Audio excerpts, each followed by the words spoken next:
بسم اللہ الرحمن الرحیم۔ ناظرین السلام علیکم۔ ناظرین، میں آج بات کرنا چاہتا ہوں پاکستان اوورسیز کے حوالے سے۔ بہت پہلے میں نے دو تین ویڈیو کی تھیں اور اپنا زلفی بخاری صاحب کو بھی بھجوائی تھیں، پتہ نہیں انہوں نے دیکھا ہے نہیں دیکھا۔ چلیں، اینی ہاؤ،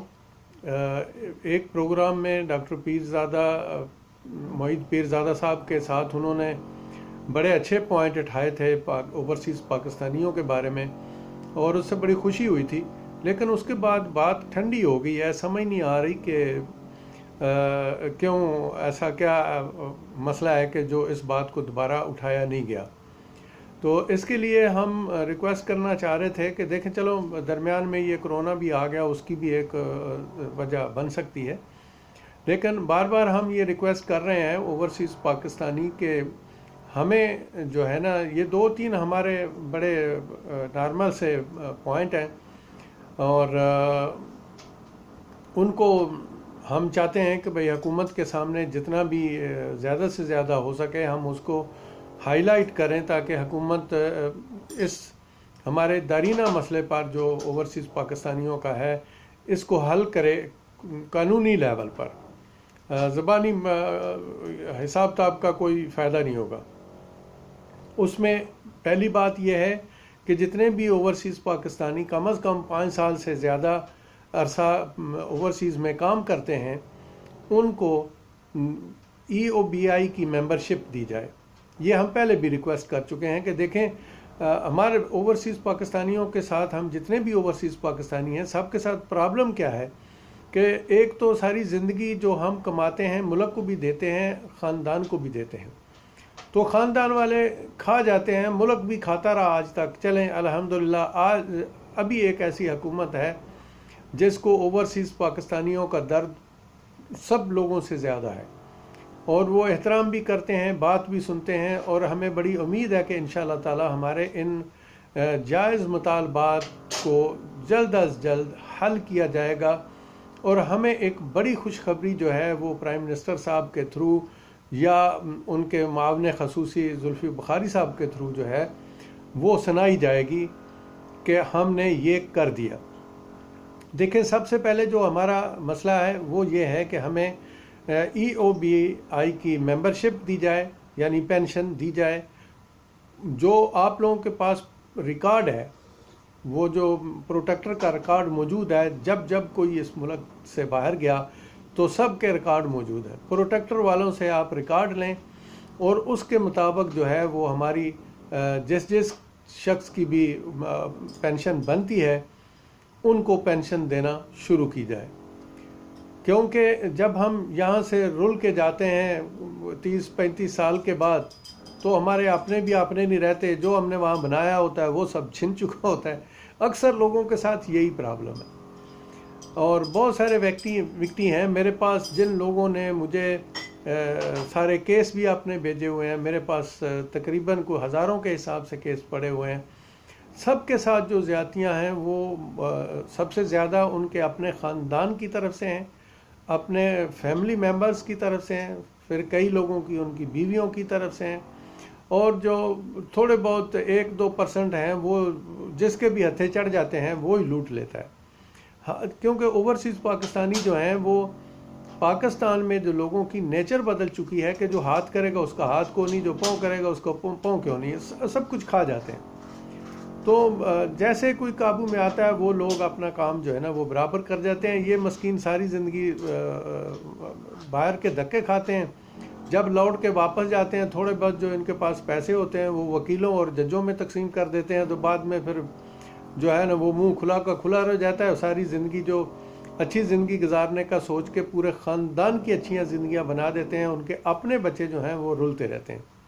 ایک تو مطالبہ یہ ہے، اور یہ ہم بار بار ریکویسٹ کرتے ہیں کہ برائے مہربانی یہ اوورسیز پاکستانیوں کا یہ مسئلہ حل کیا جائے، ان پہ ترس کھایا جائے، اور ان کے لیے EOBI کی ممبرشپ جو ہے اس کا قانون وضع کیا جائے۔ نمبر 2، ہیلتھ کارڈ جو ہے، جتنے بھی اوورسیز پاکستانی ہیں ان کی فیملیوں کو انکلوڈنگ ان کے والدین ہیلتھ کارڈ جو ہے نا وہ دیے جائیں، کیونکہ دیکھیں پاکستان کے اندر آپ دے رہے ہیں اور جو ہم لوگ ہیں، ہم لوگوں کے والدین کو یا بچوں کو نہیں مل رہی، اور بڑا وہاں پہ جو ہیلتھ کے سلسلے میں وہاں جو بچے ہمارے رہتے ہیں جو ان کو ذلیل ہونا پڑتا ہے، اس کی مثال کہیں نہیں ملتی. تو ان کے لیے ہر طرف زیادتی ہوتی ہے. اگر وہ کسی پرائیویٹ ہاسپٹل میں چلے جائیں اور ان کو یہ پتہ چل جائے کہ بھائی اس گھر کا سربراہ ملک سے باہر رہتا ہے، وہ بیچارہ بھلے مشکل سے اپنا گزارا ہی کرتا ہو، تو وہ اس کے کپڑے بھی اتار لیتے ہیں. یہ پرائیویٹ ہسپتالوں کا حال ہے جن کو کوئی بالکل پوچھنے والا نہیں ہے اور ان کا کوئی چیک اینڈ بیلنس بھی نہیں ہے. گورنمنٹ ہاسپٹل میں تو جانا نہ جانا وہ ایک ہی چیز ہے، وہاں تو دھکے کے علاوہ اور کچھ نہیں ہوتا، صرف دھکے کھانے پڑتے ہیں. تو اس لیے یہ بھی میرا ایک دوسرا یہ مطالبہ ہے، یہ صرف میرا نہیں ہے، یہ پورے اوورسیز پاکستانیوں کا ہے، جو ہزاروں کے حساب سے ان لوگوں کے معاملات میرے پاس پڑے ہوئے ہیں. تو سب کی طرف سے میں بات کر رہا ہوں کہ دوسرے نمبر پر جو ہیلتھ کارڈ ہیں وہ بلا امتیاز جو اوورسیز پاکستانی ہیں ان کی فیملیوں کے لیے ایشو کی جائیں، ان کے لیے بھی ایشو کیے جائیں، ان کی فیملیوں کے لیے بھی ایشو کی جائیں، تاکہ جب ہم کبھی پاکستان جاتے ہیں ہمیں بھی ضرورت پڑتی ہے تو کم از کم ہم اس سہولت سے جو ہے وہ مستفید ہو سکے. تیسرے نمبر پر ہے جو پراپرٹیاں ہیں ہماری، ان کی کس طرح ناجائز قابضین سے جان چھڑوائی جائے. پولیس کو لکھتے ہیں، یہ پولٹر سسٹم بڑا اچھا تھا، ان کو لکھا جاتا ہے، یہ سارا دن، میں پہلے بھی اس پہ ویڈیو کر چکا ہوں کہ یہ 20-25 دن 30 دن جو ہے وہ کمپیوٹر کے اندر گیم کھیلتے رہتے ہیں. یہ آئی جی کے پاس گئی، یہ ڈی آئی جی کے پاس گئی، یہ آر پی او کے پاس گئی، یہ ڈی پی او کے پاس گئی، اور نتیجہ کیا ہوتا ہے؟ زیرو، یعنی کوئی حل اس کا نہیں ہوتا. اس سے پہلے جو اوورسیز پاکستانی فاؤنڈیشن تھی، کم از کم وہ ہمارے اس معاملے کو حل کرتے تھے. اگر کوئی مسئلہ کورٹ میں نہیں ہوتا تھا، تو کورٹ میں ہوتا تھا تو اس وقت وہ مجبوراً یہ کہہ دیتے تھے کہ قانون کوئی نہیں ہے اوورسیز پاکستانیوں کے لیے دستور کے اندر. تو آپ اسمبلی والوں سے ریکویسٹ کریں کہ وہ آپ لوگوں کے لیے کوئی قانون پاس کریں کہ ایون آپ کا سول کورٹ میں بھی کیس چلتا ہو اس کو سپیڈ اپ کیا جائے. تو یہ قانون بھی عمران خان صاحب نے خیر وعدہ تو کیا تھا، زلفی بخاری صاحب نے بھی کئی وعدے کیے، لیکن کوئی وعدہ آج تک وفا نہیں ہوا. اس کی طرف ہم آپ لوگوں کی توجہ جو ہے وہ مبذول کروانا چاہتے ہیں. چوتھے نمبر پر ہے اوورسیز پاکستانیوں کے بچوں کی نوکریوں کا اور یونیورسٹیوں اور کالجوں میں ایڈمیشن کا مسئلہ، جس میں آئی ٹی ہے، میڈیکل کالج ہے اور دوسرے جو اس قسم کے ٹیکنیکل کالج ہیں اور یونیورسٹیاں ہیں، ان میں ان کے لیے کوٹا مقرر کیا جائے کہ ان کو اوورسیز پاکستانی کوٹے میں سے جو ہے اگر کوئی کمی بیشی ان کے مارکس میں ہو بھی تو ان بچوں کی حوصلہ افزائی کی جائے. کیونکہ ہم جو موسٹلی خلیج ممالک میں رہتے ہیں، یہاں خلیج ممالک میں ایف اے یا ایف ایس سی کے بعد بچہ یہاں سٹے نہیں کر سکتا، لڑکا جو ہوتا ہے وہ موسٹلی یہاں سٹے نہیں کر سکتا، اور آگے ہماری جو ایجوکیشن ہوتی ہے اس کے بھی کوئی چانسز نہیں ہوتے. تو اس لیے ہم بچوں کو جب وہاں بھیجتے ہیں تو پھر وہ کوئی نہ کوئی کمی بیشی ہوتی ہے، تو اس کو ہم ریکویسٹ کرتے ہیں گورنمنٹ سے کہ اس کے لیے ہمارے بچوں کو رعایت دی جائے تاکہ وہ اس معاشرے میں جا کے باقی اپنی جو اعلیٰ تعلیم ہے اس کو حاصل کر سکیں. اس کے علاوہ ایک بڑا درینہ سا مسئلہ ہے جس کی وجہ سے اوورسیز پاکستانی، اکثر اوورسیز پاکستانی کہہ سکتے ہیں کہ 99.9% وہ ان کو پاکستان میں لوٹ لیا جاتا ہے، وہ ہے جو ہاؤسنگ سکیمز ہیں ان کے نام پر. کئی سال تک وہ لوگ پیمنٹیں کرتے رہتے ہیں، لیکن ان کے لیے کوئی، بہت سارے تو ایسے ہیں جیسے ملک ریاض صاحب کی فائلوں کا مسئلہ سب کو پتہ ہے، بیریئر ٹاؤن والوں کے فائلوں کا مسئلہ بنا، ڈی ایچ اے جو ہے اس کی بھی فائلوں کا مسئلہ بنا. وہ ان کی اتنی فائلیں ہوتی ہیں، یعنی اگر 1000 پلاٹ ہے ان کے پاس تو وہ کوئی تقریباً 1,00,000 فائل جو ہے وہ بیچ دیتے ہیں. یہ کتنا بڑا ظلم ہے. اور 1,00,000 لوگوں کی انرولمنٹ کرتے ہیں اور اس میں اس کی کچھ فیس ہوتی ہے 2,500 یا 5,000، اور وہ ناقابل واپسی ہوتی ہے، اور دوسری دفعہ ڈرا میں انسان شامل بھی نہیں ہو سکتا. تو جب ان کے پاس یہ کیپیسٹی نہیں ہوتی تو وہ کیوں اتنے لوگوں سے پیسہ جمع کرتے ہیں؟ یعنی اگر وہ 100 روپیہ بھی ایک فارم کا جمع کریں تو آپ اندازہ لگائیں کہ یہ کروڑوں کی لمٹ میں پیسہ چلا جاتا ہے. تو ان کو کوئی پوچھنے والا نہیں ہے. ایک تو اس کا کوئی قانون وضع کیا جائے. لیکن ہم حکومت سے ریکویسٹ کرتے ہیں، ابھی جو سنا ہے کہ عثمان بزدار صاحب نے جو پنجاب میں ایک بہت بڑے ہاؤسنگ اسکیم جو ہے نا وہ جاری کی ہے اور اس پہ کام ہو رہا ہے. بڑی خوشی ہوئی یہ سن کے. جس وزیر اعلیٰ کے لیے دن رات جو لفافہ میڈیا تھا اور اپوزیشن والے تھے جو پروپیگنڈے کرتے رہتے تھے، کہتے تھے اس کو پتہ ہی نہیں کسی چیز کا، الحمدللہ وہ شخص آج سرخرو ہو گیا کہ ایک تو وہ انڈر گراؤنڈ جو سیوریج کا سسٹم کر رہا ہے، اس کے لیے جو سیوریج سسٹم کے لیے انڈر گراؤنڈ جو اس کی سٹوریج ہو رہی ہے وہ الگ، اور اس کے علاوہ جو بارشوں کا پانی ہے ان کے لیے جو چھوٹے چھوٹے جو ڈیم سمجھیں کہ انڈر گراؤنڈ بنائے جا رہے ہیں جس میں یہ بارشوں کا سارا پانی جو ہے وہ اکٹھا کیا جائے گا اور بعد میں واسا والے جو ہیں وہ اس کو حدیقے اور روڈوں کے اوپر جو درخت ہوتے ہیں جو